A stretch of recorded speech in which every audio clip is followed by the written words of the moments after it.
Hey, what is going on, guys? My name is LuckyBunz, and in today's video, we're going to be going over 40 budget Pokemon that you guys could potentially be powering up in Pokemon Go. Now, this was a highly requested video topic after I made my top 30 best Pokemon to power up in Pokemon Go, in which if you guys have not seen that video already, I will leave a link to that in the top right corner right now. That goes over the best Pokemon that you should power up in Pokemon Go, but a lot of you guys didn't have access to those Pokemon, and understandably, it does make sense. Now, with that being said though, this list, or I should say this group of Pokemon, they're going to be good, some better than others, but these are going to be budget-friendly options, right? So what that basically means is that these Pokemon are going to be more accessible, whether the candy cost is low, or you can get it from a raid battle, or maybe even trade it with a friend in your local Pokemon Go community. I know a lot of you guys out there may not be that friendly with your locals, but this is a good way to encourage you to kind of get out there and, I don't know, be a little bit more social. But if you guys don't want to be that social, that's okay too, because a lot of these Pokemon won't require you to trade them. I would say the Community Day exclusive Pokemon are going to be the ones where you're going to have to go out there and be a little bit more social. Now, as always, if you guys do enjoy this video and find it helpful, please make sure to hit that like button down below. I'd really appreciate it. And if you guys do want to see more Pokemon Go videos like this, make sure to hit that subscribe button as well. With that being said, let's go ahead and get started. So the first Pokemon that we're going to be talking about is going to be Breloom. Now, Breloom can function as either a grass type attacker or a fighting type attacker. Either of them are actually pretty good as far as meta relevance goes. They do have a strong DPS, but with that being said, Breloom is actually a very glassy Pokemon, so while it is going to do a decent amount of damage, it's going to faint really fast. Although the candy cost is a huge benefit there because it only costs 50 candy to evolve from Shroomish, which is a pretty common Pokemon in the wild if you do have the Sunny Weather boost, or you can get it from level 2 raids, which again is pretty easy to solo. Once again, if I did not go over it already, Counter and Dynamic Punch is going to be what you want if you go for a fighting type attacker, and Bullet Seed and Grass Knot is going to be your grass type lineup attacker. Moving along here, our next Pokemon is going to be Hariyama with Counter and Dynamic Punch. Another pretty accessible Pokemon. Makuhita is, I would say, pretty common in the wild. Not super common, but common enough. It only costs 50 candy to evolve, and it is a very bulky fighting type attacker. I used to use Hariyama a lot when I would do Absol duos, and this is definitely a Pokemon that I do recommend if you are having a hard time getting some of the other fighting type attackers. With that being said though, Toxicroak is also a pretty good fighting type attacker to use, kind of a little bit more on the underrated side. Counter and Dynamic Punch is again what you want to have on these Pokemon, and it only costs 50 candy to evolve from Krogunk. If you have the Cloudy Weather boost, Krogunk does actually spawn pretty commonly in the wild. Now, with those options being out of the way, our last budget Pokemon for the fighting types is actually going to be Machamp. Now, I know what you're thinking. Machamp seems like a pretty good fighting type to be on a budget list. Well, it's not so much about how good the Pokemon is, it's how accessible the Pokemon is. Now, you could go ahead and evolve Machop straight into Machamp with 125 candy, or you could actually raid it. It is a level 3 raid boss, and it is soloable, meaning that if you have the right lineup, you can actually do this by yourself. You don't need any help from anybody else, meaning that you could actually get a full army of Machamps fairly fast, and you could also collect a bunch of candy. Now, if you pine up the Machamps that you get from these level 3 solos, that's going to give you 20 candy per raid battle, meaning that once you've already done about like 3 to 4 raid battles, you can power up one of those Machamps with good IVs to level 30 just like that. And it is by far, guys, one of the most accessible and most meta-relevant Pokemon on this list, and so I highly recommend, guys, if you can't get Conkeldurr or Lucario, this is going to be the Pokemon that you want to focus on. Those level 3 raid boss solos, they're so much fun, and at the same time, you get these amazing rewards from actually doing them. Machamp is a great fighting type attacker, and it is very accessible to get if you do have the right lineup. Now, with the fighting types out of the way, let's talk about Honchkrow next, which is going to be a dual flying and dark type Pokemon, which you can actually use on both fronts. So Honchkrow as a flying type attacker is going to be Peck and Sky Attack. Now, as a dark type attacker, you're going to want Snarl and Dark Pulse. Now, ideally, Honchkrow would function better as a flying type attacker, and this is actually a Pokemon that you can use against Machamp in your solo battles, so if you do want to get it with Peck and Sky Attack, that would be really, really good for you if you are having trouble building up a lineup to take on those Machamp solos. Now, you could also use Honchkrow as a dark type attacker with Snarl and Dark Pulse, but there are a lot of better dark type options out there, so I don't really recommend this, although if you are having trouble, you know, getting your hands on some good dark type attackers, well, then I guess you could use Honchkrow. Now, this is a pretty accessible Pokemon, although the candy cost is at 100, so that is going to take you a decent amount of Murkrow to catch, but Murkrow is pretty common in the wild, so I don't think that's going to be a big issue. Now, our next Pokemon is going to be Unpheasant with Air Slash and Sky Attack, 125 candy to evolve it straight from its base stage form. Now, as I previously mentioned, guys, flying type attackers don't have a big relevance in the meta, but this is something that you could use against Machamp solos because fighting type Pokemon are weak to flying type Pokemon. So ideally, if you're having trouble building up a team, these two Pokemon could be really good against those Machamp solos. Now, poison type Pokemon is something that we're not going to be going over in this video. I just want to throw that out there, as poison types don't have a meta relevance at all in the game right now. I don't think they ever will. Literally everything else outclasses them, so sadly, poison types is not something that we're going to be going over. You will never really need a poison type Pokemon in the raid/gym meta relevance, maybe in PvP, but again, that's not something that I'm going over right now. Okay, with that being said though, let's talk about some ground-type Pokemon. So Excadrill, being one of the #1 Pokemon to power up in the last video too in the top 30 best Pokemon, is actually going to be on this list as well, because it is pretty accessible. Drillbur does spawn in the wild fairly often, and Excadrill you could actually get from raids, so you don't even really have to go catch the Drillbur. You can just go raid an Excadrill and you're good to go. Ground-type attacker, one of the best ground-type attackers out there, boom, you got it. Now, another really good ground-type attacker is going to be Rhyperior, and yes, you can actually evolve this right now, you don't have to wait, but if you're going for a rock-type attacker, then I would recommend waiting on evolving your Rhydons into Rhyperiors, because it's likely that the next community day is going to be Rhyhorn, so it's better safe than sorry, I would say, to kind of hold on to it for right now. Now, if you are scared, though, to evolve into Rhyperior and you do want to wait until you actually get access to the new Rock-type move, then you could also just still use Rhydon. Rhydon is still going to be an excellent ground-type attacker. Mudslap and Earthquake is going to be the moveset that you want on both of these Pokemon, both Rhyperior and Rhydon. Now, another Pokemon I wanted to talk about that is not as common in the wild anymore unless you have partly cloudy weather is going to be Golem. Now, Golem can function as either a Rock-type Pokemon or a Ground-type Pokemon depending on the moveset that you get on it. For ground type, it's going to be Mudslap and Earthquake. For rock type, it's going to be Rock Throw and Stone Edge. This used to be the #1 rock type attacker in Pokemon Go back in the day. This used to be the MVP, guys. I have 6 of these guys pretty much maxed out. I think I have 3 maxed out, 3 at level 35, and that's my lineup for Golem. This was very useful in raid bosses. Rock type Pokemon have a big meta relevance in Pokemon Go entirely, just because a lot of the raid bosses are weak to rock type Pokemon, so these do come in handy.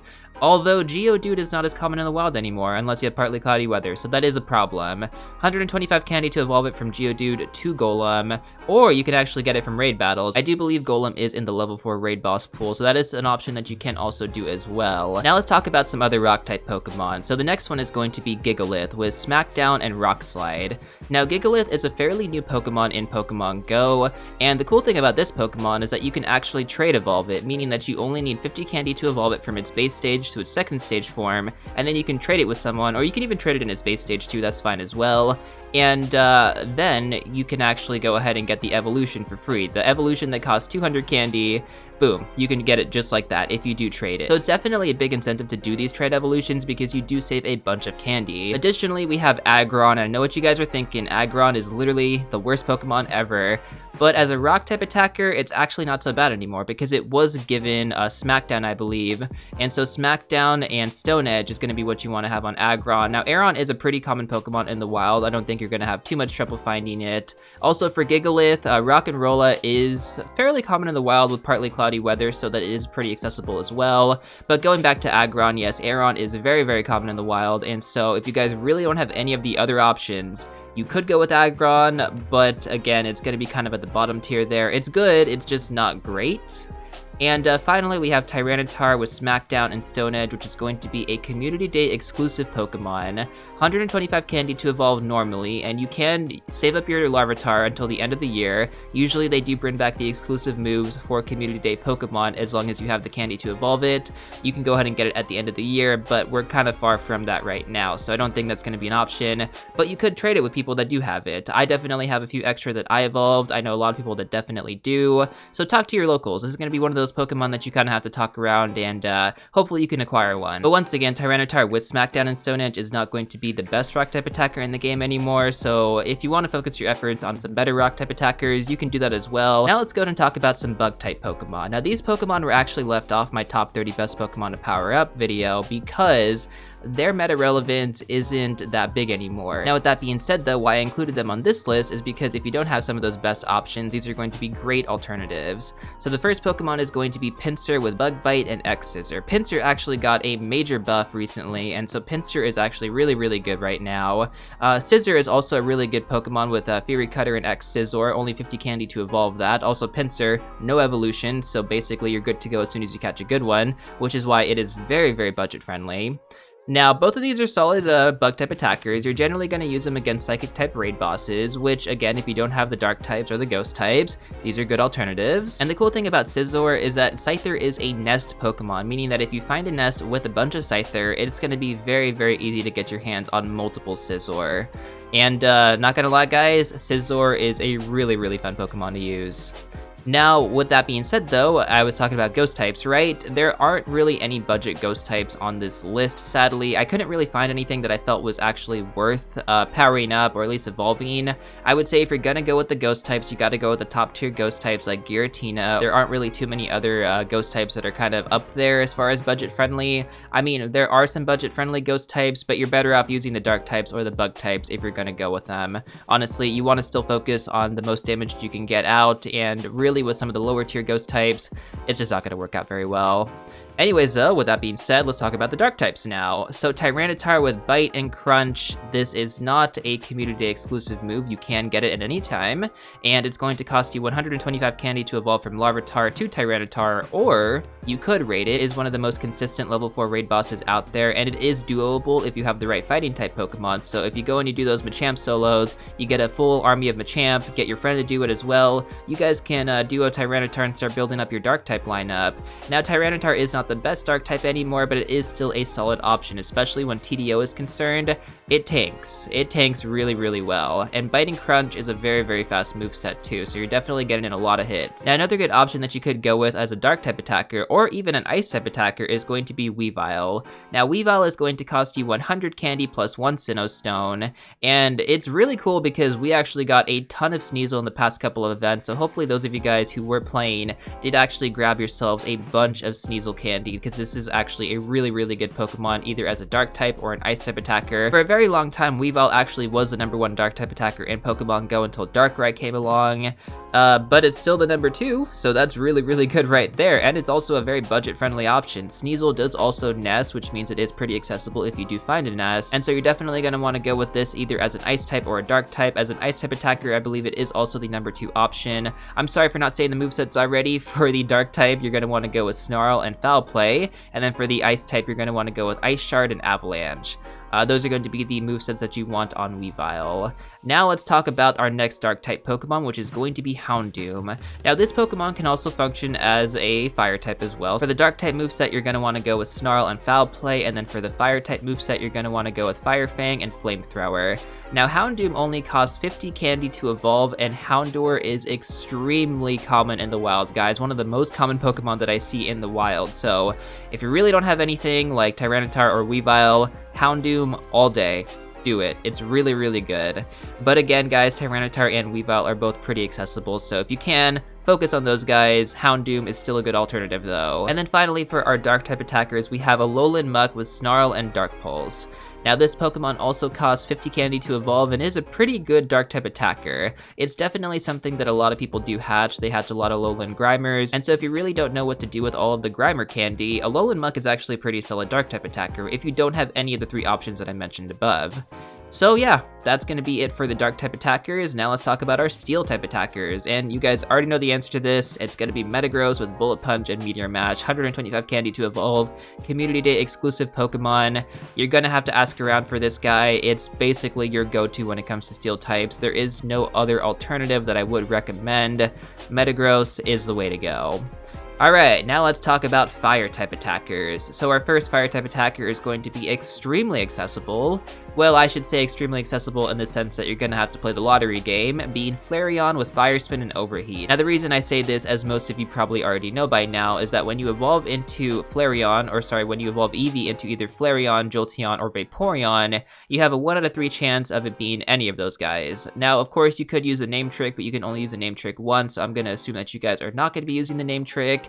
The upside is that it only costs 25 candy, and to be honest, either Flareon, Jolteon, or Vaporeon are going to be excellent budget-friendly options for their respective typing, so I guess you can't really go too wrong either way, but if you are trying to get one over the other, you are going to have to play the lottery game. Now, with that being said, though, Flareon is an excellent fire-type attacker. It's definitely up there as one of the best. It is a little bit glassy, so it is going to go down fast, but only 25 candy to evolve. Get yourself a very boosted Eevee, like level 30 plus, and evolve it into Flareon. You're good to go. No Stardust necessary. I love that. I really do. Alright, following that, we have Arcanine with Fire Fang and Flamethrower. Now, Flamethrower was a legacy move on Arcanine that was recently given back to it. Now, a lot of Pokemon from the Generation 1 pool were actually given their legacy moves back, so it's actually really cool to add Arcanine in this list, because had it not got access to Flamethrower again, I probably wouldn't have added this on here, because Flamethrower does make a big difference as far as DPS goes. Arcanine isn't going to be your best option, but as far as it not being an exclusive Pokemon to obtain, it's definitely up there, especially since Growlithe is fairly common in the wild here, especially if you do have the Sunny Weather boost. Yeah, only 50 candy to evolve. Pretty good option, kind of similar to Houndoom. Now, our next 3 fire-type attackers are going to be Community Day exclusives. They're going to be Blaziken, Infernape, and Charizard, respectively, with Blast Burn each. And overall, these guys are going to be pretty good fire-type attackers, respectively. Honestly, they all kind of rank around the same area. I would have to say Blaziken is probably the best among the 3, but, you know, Infernape and Charizard are still going to do a decent amount of damage. Although, to be honest, guys, if I'm being completely honest here, fire-type attackers don't have the biggest use in the meta right now, so if you don't want to try and get these guys at the moment, that's completely fine as well. And once again, there's a lot of other options out there as far as legendary Pokemon go that you could invest in for fire-type attackers, but these guys are going to be your budget-friendly options, which is why I wanted to include them on this list. Now, with that being said, let's talk about some grass-type attackers. So our number 1 grass-type attacker in both this video and our top 30 best Pokemon video is going to be Roserade with Razor Leaf and Grass Knot. You need 100 candy from Roselia plus a Sinnoh Stone to evolve this guy, or girl, and it is the best, guys. Hands down, if you can get yourself Roserade, a full team of Roserade, you're good to go for grass types. You don't need anything else. I'm not even kidding. The cool thing is that Roselia is fairly common in the wild, so this is a very accessible Pokemon, and it is ranked as one of the best. Actually, it is ranked as the best, I should say. For whatever reason, if you guys can't get access to Roserade, I'd have listed out a couple other options, as there are a bunch of grass-type attackers in Pokemon Go, even though you really don't use them that much. Your next option is going to be Executor in its Kanto or Alolan form with a Bullet Seed and Solar Beam. Alolan Executor was a Pokemon that spawned fairly commonly last summer, as well as I believe a little bit later in the year as well, so a lot of people have access to these guys. Honestly, ask around. You'll probably find one, I guarantee it. Our next Pokemon is going to be Leafeon, a very accessible Pokemon with Razor Leaf and Leaf Blade, 25 candy to evolve it from Eevee with a Mossler. You gotta be next to the Mossler to evolve it. And this is a good option, definitely a solid option. Once again, though, I heavily emphasize that you go for Roserade. These are good alternatives, but if you have access to Roserade, just go with it. And then finally, we have our Grass-type Community Day Pokemon being Sceptile, Venusaur, and Torterra, respectively, with their Grass-type moveset, Sceptile being Bullet Seed and Frenzy Plant, Venusaur being Vine Whip and Frenzy Plant, and Torterra being Razor Leaf and Frenzy Plant. Once again, you're gonna have to ask around for these guys if you didn't get them during their respective days. But once again, guys, Roserade is going to be your number 1, so you really don't need to focus on these Community Day exclusive moves because, well, Roselia is fairly common, Roserade's the best. I think I've said enough. Alright, now let's talk about some water types. So your number 1 water type for a budget-friendly Pokemon is going to be Kingler with Bubble and Crabhammer. Ever since Kingler got Crabhammer, it has been up there as one of the best water type attackers in the game. More recently, it actually got put into the number 2 spot because Kyogre got access to Surf. But the fact that it's up there competing with the number 1 legendary water type attacker in the game is a statement on its own. Now Kingler you can get by evolving Krabby with 50 candy, or you can actually get it from raid battles. I believe it's in the level 2 raid boss pool, so that actually makes it a pretty easy solo as well. And for the number 2 water type attacker in the game, I'd say that's a pretty good deal. Now following that, we have Gyarados with Waterfall and Hydro Pump. Now Gyarados does require 400 candy to evolve, but during Magikarp events, like the one that we actually have right now, it's going to be fairly easy to get access to this Pokemon. Not to mention that Gyarados is also spawning in the wild right now, so hey, bigger benefit to go out there and get yourself a couple of Gyarados because they're actually pretty solid. And then finally, for our Community Day exclusive Pokemon, we have Swampert with Water Gun and Hydro Cannon, and then Feraligatr with Waterfall and Hydro Cannon. Both of these Pokemon, solid water type attackers if you guys don't have access to Kingler or Kyogre. Now moving on over to electric type Pokemon, I don't have very many options on here. Actually, I only have one Pokemon, and that's Jolteon, because there aren't too many budget friendly options for electric type attackers. Magnemite isn't that common in the wild. I mean, maybe you could say Magnemite into Magnezone if you guys do have a decent amount of Magnemite spawning for you.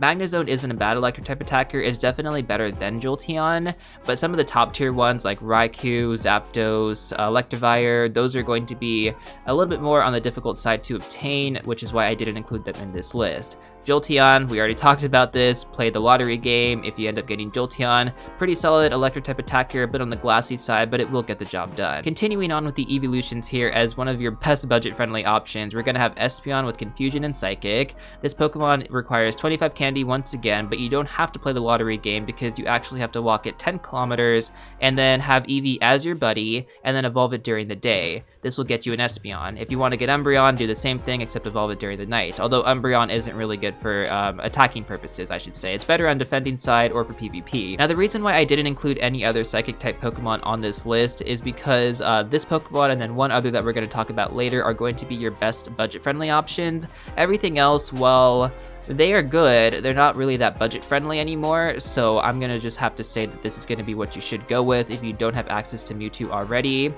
And you'll do fine. This is going to be one of the Pokemon that you want to use against your Machamp solos, and it will get the job done, guys. Trust me. I have a maxed out Espeon. I still don't regret powering that guy up. It actually helps me out quite a bit, or it did help me out quite a bit before I had Mewtwo. But yeah, you know, overall, Espeon, great alternative option, and it only costs 25 candy, guys. 25 candy, and just have to walk it 10 kilometers. Easy. Alright, moving on over to our Ice-type Pokemon. First of all, we have Mamoswine, which is the #1 Ice-type attacker in the game. Mamoswine, Swinub, fairly common to find in the wild. You want to have Powder Snow and Avalanche on Mamoswine. It's going to cost you 125 candy plus a Sinnoh Stone, and I said it already, guys, #1 Ice-type attacker in the game. For whatever reason, though, if you don't have access to Swinub, another good option, another evolution option is going to be Glaceon with Frost Breath and Avalanche. 25 candy, plus you got to evolve it near an Ice Slur. Easy, ready to go, literally up there with Weevil in the #2 spot. I've literally evolved so many Glaceon, guys, because it is so budget friendly. Like, only 25 candy to get this amazing Ice-type attacker Pokemon. Yeah, do it. Just trust me. Do it if you don't have Mamoswine. It's so worth it. Alright, moving on over to our Dragon-type attackers. We have one option that I wanted to include on this list, and that is going to be a Community Day exclusive Pokemon being Salamence with Dragon Tail and Outrage. Most of the time, guys, if there is not an event going on or if we don't have a community day or something like that, Dragon-type Pokemon are not that common as far as budget-friendly options goes. The reason why I included Salamence is because it did have a community day, and it was fairly recent, and, well, it's a pretty good option. It definitely ranks above Dragonite at this point, so if you can get access to this Pokemon, do it. It's a really good budget-friendly option because a lot of people do have them. Everything else in-game, it's pretty rare for the most part. Now let's move on over to our final 2 Pokemon of the video. The first one is going to be Granbull with Charm and Play Rough. Only 50 candy to evolve this guy.